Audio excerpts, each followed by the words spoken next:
Okay, round two. Name something that's not boring. A laundry? Ooh, a book club. Computer solitaire, huh? Ah, sorry, we were looking for Chumba Casino.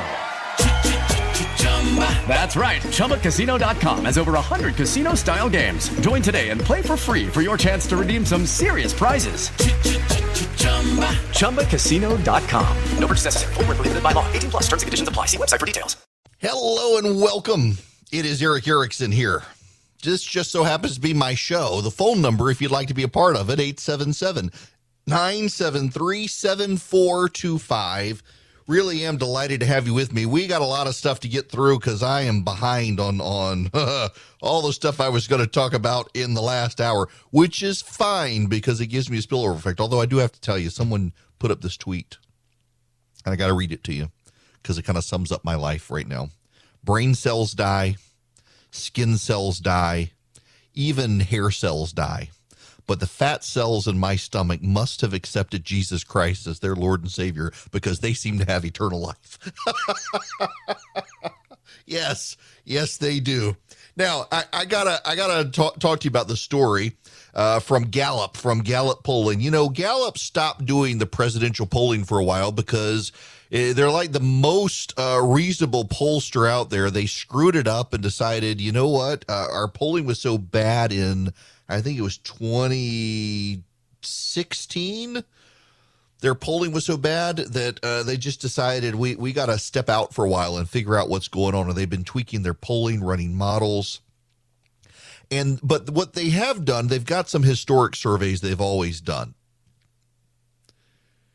Gallup has never not done job approval surveys. Job approval surveys are kind of easier to do than who are you going to vote for surveys, because who are you going to vote for depends on a lot of different modeling factors.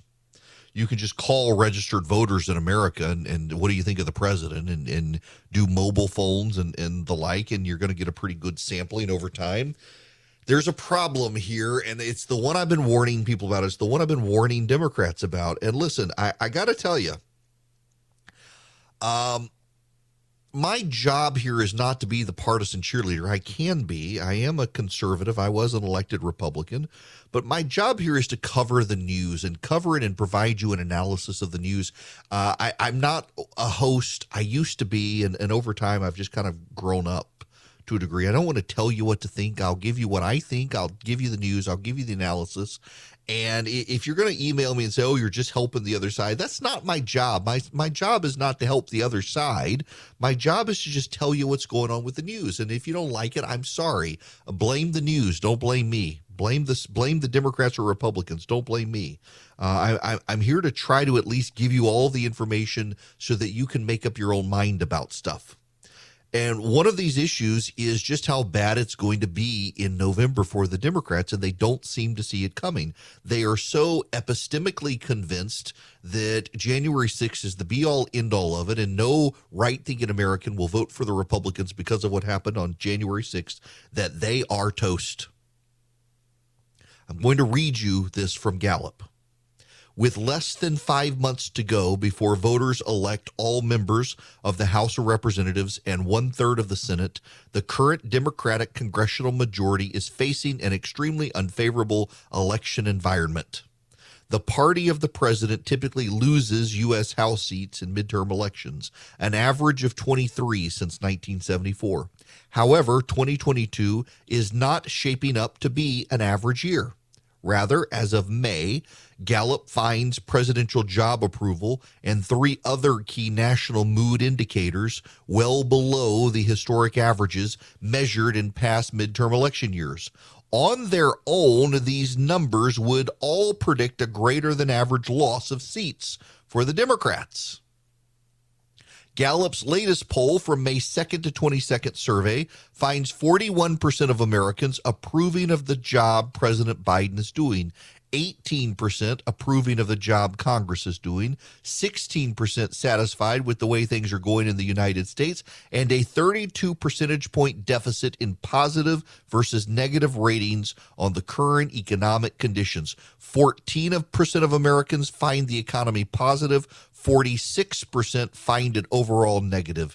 Each of these metrics is at least 10 points lower than the historic average at the time of past midterm elections. Most are on pace to be the worst of such readings in Gallup polling history.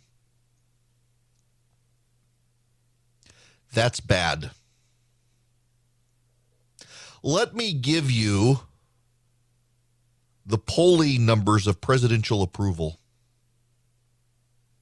The average from 1974 to 2018 for midterm election year presidential approval is 51.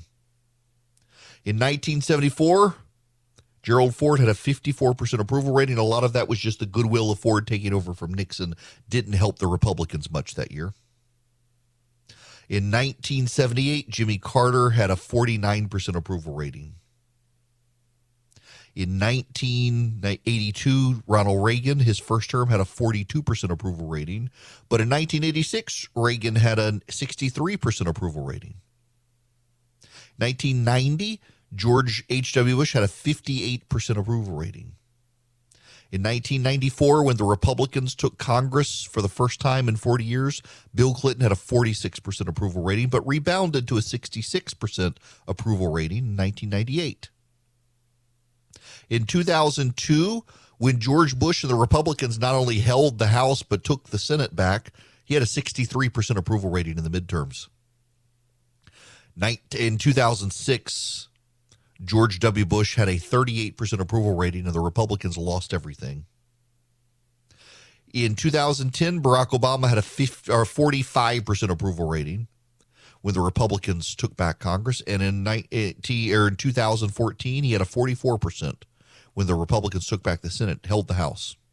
In 2018, when the Democrats took back the House of Representatives and made gains in the Senate, remember, the Republicans had made such big gains. It was hard for the Democrats to take it back until 2018, and they couldn't. They made gains, but it took them to 2020 to take it back.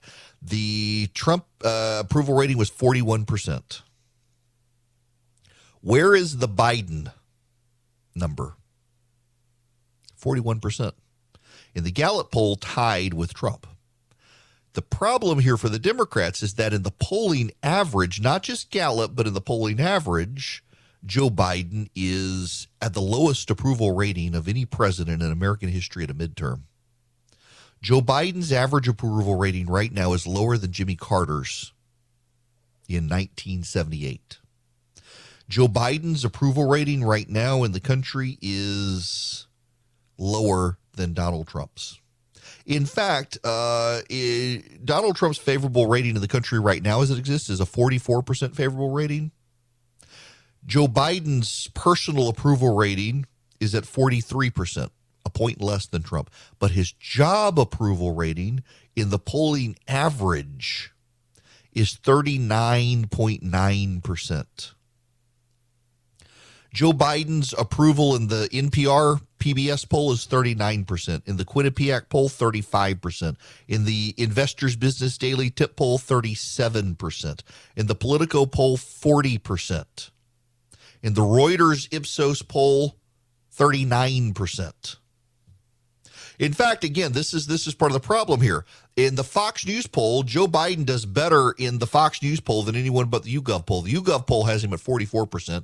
The YouGov poll is not widely taken as a credible poll by Democrats or Republicans these days, that it is too skewed to the Democrats. The Fox News poll is the one the Democrats love these days. The Fox News poll, of all things, the Fox News poll is the poll the Democrats love. It's got Joe Biden at a 43% approval rating. That's higher than everybody else's poll out there. Fox News has Joe Biden doing a better job than anybody else. The problem is this same Fox News poll shows a majority of Americans would prefer Republicans to control Congress and that Republicans would do a better job preserving democracy. Now, back to the Gallup numbers, just so you understand what's going on here. In 2018, when the Democrats took back the House under Donald Trump, Congress had a 21% approval rating. It's now down to 18%. The more remarkable thing is that in 2018, with Donald Trump in charge, The satisfaction rate, the number of Americans satisfied with the direction of the country, was 33%. 33%. It's now 16%. That's the lowest number Gallup has ever recorded for a president. On the net positive conditions of the country, do you think the country's economically positive or negative? It's negative 32. That's the worst it's been. The second worst was 2010, when it was negative 31 under Barack Obama. Even under Donald Trump, there was a plus 43% approval of the economic conditions of the country. There was only satisfaction about only a third of Americans were satisfied with the direction of the country, but 43% of the country, a majority, or 43% more people thought that the country was headed in the right direction than the wrong direction. Now 32% more people think the country's headed in a negative direction than a positive direction. That's really, really, really bad. It's really bad. I mean, Joe Biden's approval ratings and direction of the country ratings and economic ratings are the worst that have ever been recorded for a president in the history of the Gallup poll. Put it another way, Joe Biden is doing worse in the midterms than either Jimmy Carter or George H.W. Bush or Donald Trump, the last three American presidents to serve only one term. Joe Biden is outperforming all three of them in terms of bad polling. The Democrats, the best they can do is January 6th. January 6th. That's not going to help them, because Americans don't care about this stuff when you're dealing with a situation where they're hungry and their pocketbooks hurt. When Americans are hungry and their pocketbooks hurt, they don't care about saving Congress. They blame Congress. I mean, my gosh, Congress has an 18% approval rating right now. The Democrats control both houses.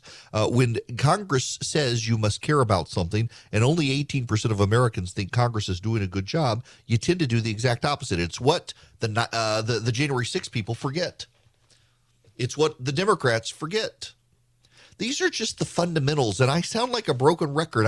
This is my third hour today talking about this stuff. I haven't meant to go this long, but it's important that everybody understands what's going on right now, because the Democrats clearly do not. And the reason they don't, honestly, if I had to guess, it actually isn't their bubble. If I had to guess, it's not that the Democrats are in a bubble. It's not that they're being told this is what matters.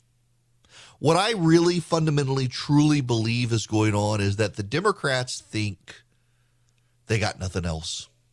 They might as well talk about this because nothing else is working for them. They're ideologically not going to pump more oil, so they're not going to solve inflation, so they're not going to solve the energy crisis, so they're not going to lower prices, so they're not going to fix the supply chain, so they might as well talk about this. At least if they talk about January 6th, they might be able to turn out some Democratic voters and mitigate some of the damage. That's what all of this is about. This has nothing to do with persuading people, despite what the media says. It's not about persuasion. It's about turnout. They need to inspire as many Democrats as possible to turn out in November, so they're ramping up the talk about January 6th. The problem for them is that in so doing, they're converting a lot of Democrats, if not into Republicans, into independent voters, and there's going to be hell to pay with those people. There are a lot of options out there. If you're a self-starter and you want to invest on your own, it can be really confusing. And I'm delighted to tell you about SoFi, because that's who I use, and now I've got them as an advertiser. If you're a SoFi user, my gosh, you get all sorts of options, great research. You get the ability to invest in stocks, EFTs, crypto, plan out your retirement.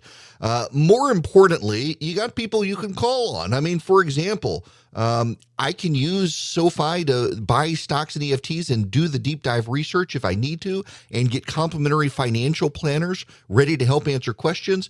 You can too, whether you're stuck on where to start or need help deciding what to do next. You can even save for retirement with traditional Roth and SEP IRAs. They have so many options. If you're into crypto, you can also explore crypto. They've got 30 available coins: Bitcoin, Ethereum, Cardano, Solana, Dogecoin, and so much more.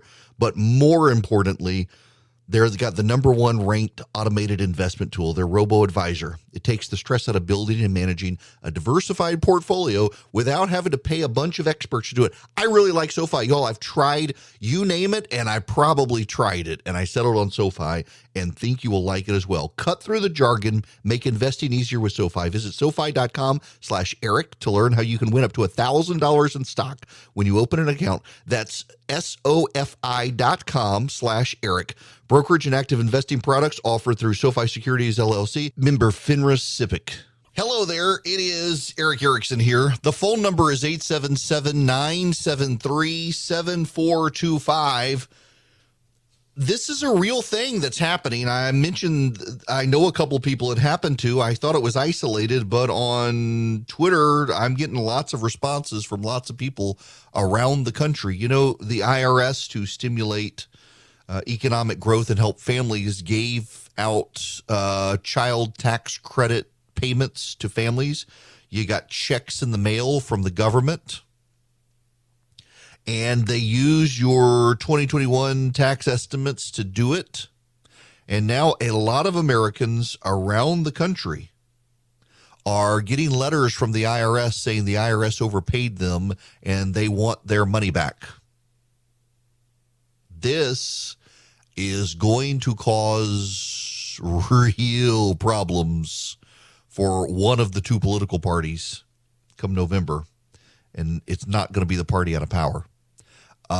You know, a lot of people are convinced there are conspiracies out there, and like the deep state conspiracies. The right talks about that the deep state is out there. There are definitely partisans within the government who are agitating for Democrats, but too often what's really going on here is incompetence, and people are confusing incompetence for a conspiracy.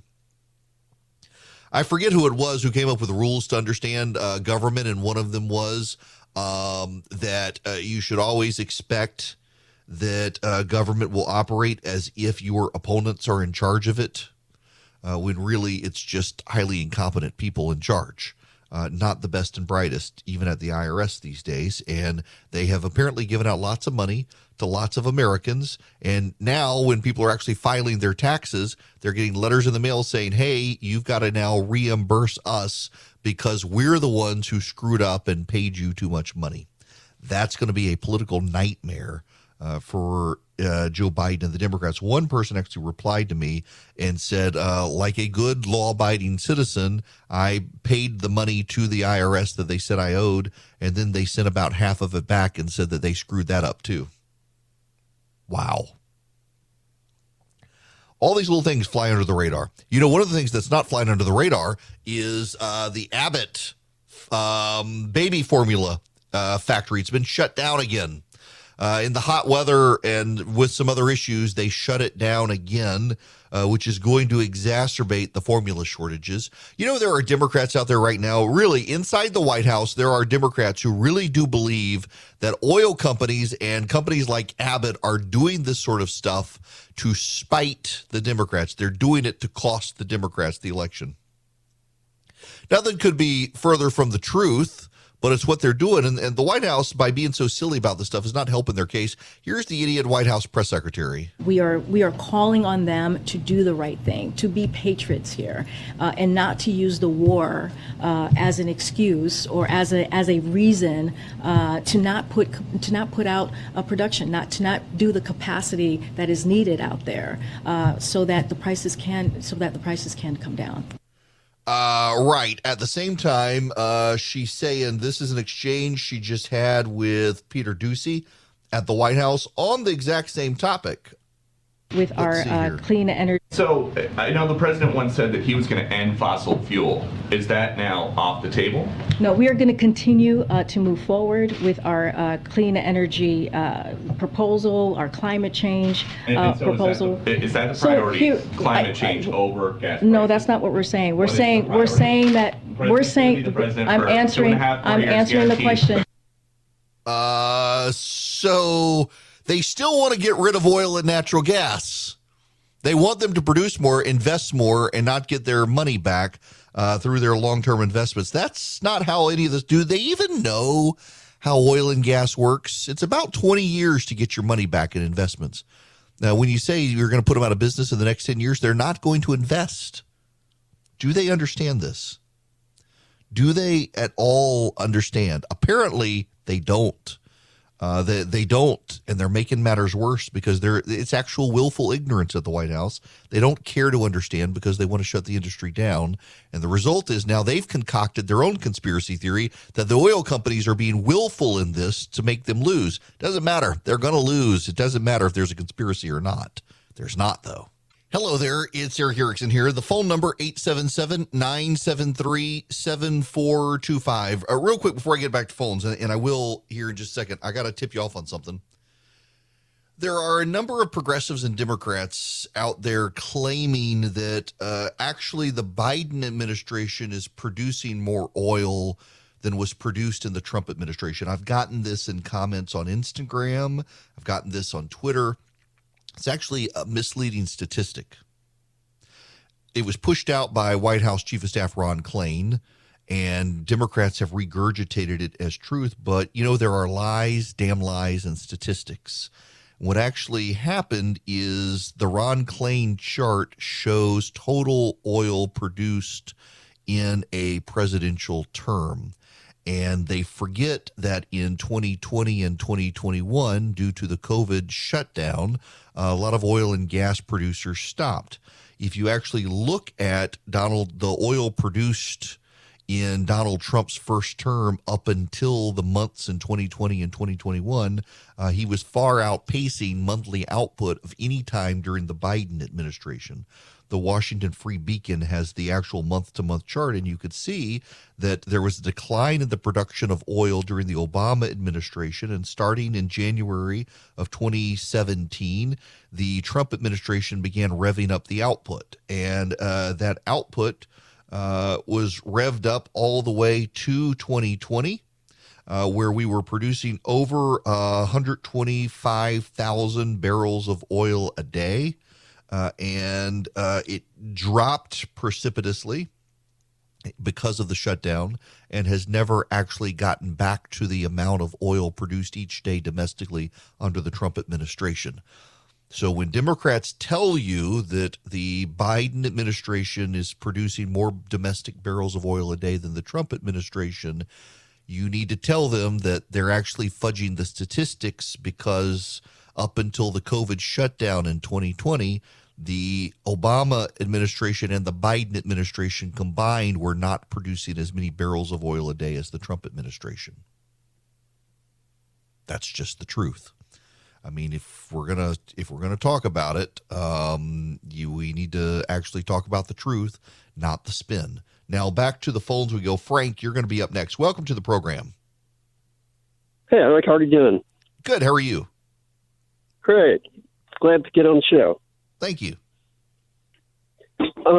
Well, I totally believe that, the January 6th insurrection is a big talking point for the Democrats. Don't you think that it's probably even more important that they're using it as a way to hopefully get Trump convicted of something to prevent him from ever running again? Oh, I think they're trying to get him indicted. I think they're trying to do the work of the Attorney General for him, build a case for the Justice Department, and then hand over the case file and say, see here, we've got all this evidence, you need to indict Donald Trump. The problem for them, as I'm sure you know, as other people know, is there's no cross-examination of any of these witnesses.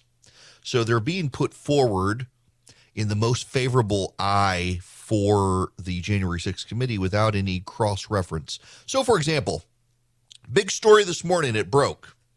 that it appeared that John Eastman, President Trump's lawyer who tried to say Vice President Pence could have suspended the Electoral College, could have ignored the vote, that he had a source in the Supreme Court who told him that there was a big fight over these things. Now, by the time the committee began meeting today, there were already several people, including a CNN legal analyst, who pointed out this could not have been so because all of the cases had already been dismissed by the Supreme Court. There were no cases pending in the Supreme Court for there to be an argument. But immediately, members of the media did what the Democrats wanted them to do, and they said, oh, Clarence Thomas must be the source. Clarence and Ginny Thomas, they're involved in the coup in the country, overthrowing the government. This is all about Clarence Thomas. Well, now it's come out in the testimony from Mike Pence's lawyer, who is testifying right now, that actually John Eastman admitted in private, this is Donald Trump's lawyer, who argued that Mike Pence could refuse to certify the Electoral College, unilaterally do it. That John Eastman in private admitted to Mike Pence's counsel that that was not an argument that would have any weight in the Supreme Court, and it would be thrown out 9-0. And it's true. Mike Pence's counsel, his name is Greg Jacob. This is a tweet from John McCormick. He asked John Eastman how the Supreme Court could rule if Pence did what the Trump team wanted. Jacob said Eastman initially said Trump would lose 7-2 before conceding, well, yeah, you're right, we'd lose 9-0. Here we go. This is it. Well, let me rearrange my audio here so you can hear him in his own words. We had an extended discussion, an hour and a half to 2 hours on January 5th. And when I pressed him on the point, I said, John, if the vice president did what you were asking him to do, we would lose 9-0 in the Supreme Court, wouldn't we? And he initially started it, well, I think maybe you would lose only 7-2. And after some further discussion, acknowledged, well, yeah, you're right, we would lose 9-0. We would lose 9-0. So in other words, it's an acknowledgement that the great Clarence Thomas conspiracy, there's no there. Now, let me take another phone call here. Steve, you're going to be up next. Welcome. Hey, Eric, how you doing? Good. How about yourself? Good. Happy Father's Day. Thank you. You too. Yeah, thank you. I just had a couple of comments, and I early voted today in Georgia here, and as you know, we got a runoff going on, and I think this is the last day or two to early vote, so just wanted to get that out there. It's not crowded. You can go right in, and easy to vote. And other example I had of a different example of my son-in-law was years ago. He was in his apartment and heard the door kind of get cracked or something, and he heard some noise, and he was shaving in there. And what happened was he looked out in the hallway there, and somebody had broken in and he had a weapon. Not my brother-in-law, my son-in-law, but the perpetrator had a weapon. But anyway, my son-in-law got shot in the leg. Fortunately, he was okay and had to go to the hospital and stuff. But he owned no weapons at that time, and now after that he bought a pistol. He took shooting range training, and now he carries he camps. He camps some of him, my daughter. They camp, and he takes a gun if he walks around, if he camps, and he just learned that way that, hey, I didn't have any way to protect myself, but just wanted to pass that on, and we have weapons too, and we get training just because you think it's the right thing to do. So yeah, and look, I gotta say, and Steve, I'm glad you called in and talked about this. Let me just I was going to talk about critical race theory, but I think this is probably more important. If you call 911, if someone is breaking into your home and you call 911, the person can probably be in your home before you're off the phone with 911. And even if they're not, by the time 911 dispatches a police officer to you, assuming your police department has the fuel budget to be able to fill up the car to get them there, you may be dead. I mean, this is a reality my family has had to deal with, having people show up at our home. Don't mean to make light of it. I don't want to be flippant with it. I just want you to know that the police are not under a legal obligation to protect you. The Supreme Court has said so. You got to protect yourself. I am not someone who likes guns. I don't. And because I don't like guns, I'm scared of guns. I don't want my kids around guns. We've actually, ourselves and with our children, done training so that we can be around guns and be smart around guns.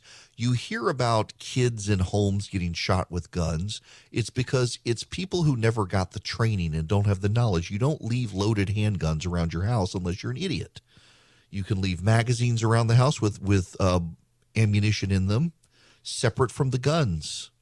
Or you can put guns in a locked case that you can get to with your fingerprint or something. You don't just leave loaded handguns around your house. And if you do leave a loaded handgun around your house, you don't do it with small kids, and you remind your children that it's a loaded firearm, and you treat all guns, loaded or not, as if it's loaded, and you teach your children responsible skills. You may not like that. It may scare you.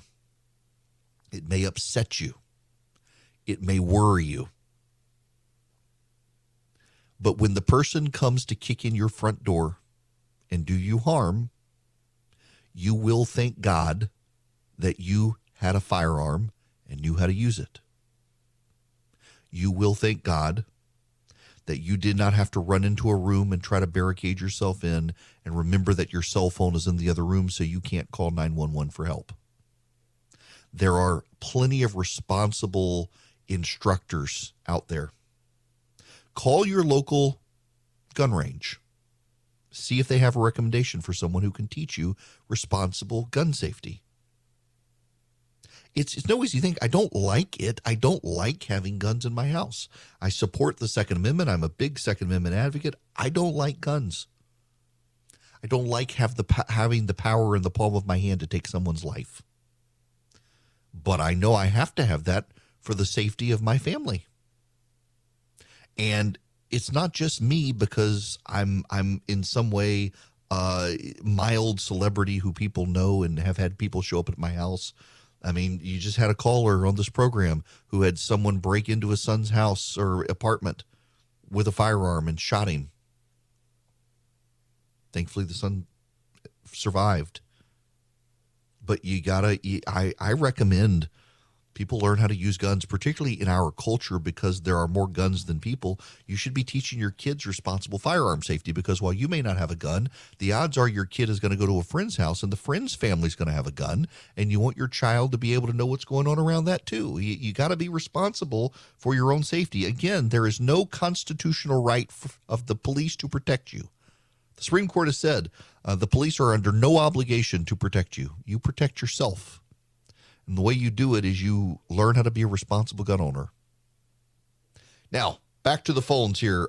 Tyson, you get to be the last caller today. How are you? Great, Eric. Hey, really quick, every time you talk about Omaha steaks, your voice changes. I just want to put that out there, that you salivate when you talk. It's food. Have you seen me? Hey, I want to know what you're cooking for Father's Day. I'm trying to figure out what. If I'll be forced to cook, what I have to cook. I don't know that I am having people come over on Sunday night on the front porch for Father's Day, some friends of mine, for bourbon and cigars. I'm leaving tomorrow right after the show. I'm flying to Louisiana. I'm going to take my parents out for lunch on Saturday and then come home early on Sunday to be with my family for Father's Day. and they will probably wind up cooking for me. I will tell you though, the thing that I was thinking of cooking this weekend is I've got a quesadilla recipe. I actually emailed it out yesterday, and it's really good, and I've been craving them. But what will more likely than not happen, Tyson, if I'm very honest with it, my kids have been wanting me to make my chicken finger recipe, and so I will probably be on my grill in the backyard frying French fries and making chicken fingers, and I'm totally fine with that as well, because if I do that, then I'm going to make shrimp tacos for Sunday night when people come over on the front porch. There we go. Sounds great. Yeah, so look, I'll let you go there. I'll just say when I break out the fryer and I'm frying, if I've got the oil out and I'm doing one thing for the kids and I'm doing French fries and stuff, I'm like, this is a night for shrimp tacos. Because there's this restaurant, it used to be right by my office, and they closed down in the pandemic. They've never reopened, but they had these tacos. And the tacos, if I'm honest, they were overpriced. But they had fried shrimp tacos. And it took me a long time to kind of master the recipe, the little spicy chili sauce they put on top as well. And I finally got them mastered. They're a hit with all my friends. They're nice, crunchy, crispy fried shrimp. And if I'm frying fries for my kids and making chicken fingers, I'm like, you know what? I can do the shrimp. And after the chicken and the fries are done, because you don't want to do seafood before you do anything else. Otherwise, everything else tastes like seafood. But you do seafood at the end and you make your shrimp tacos.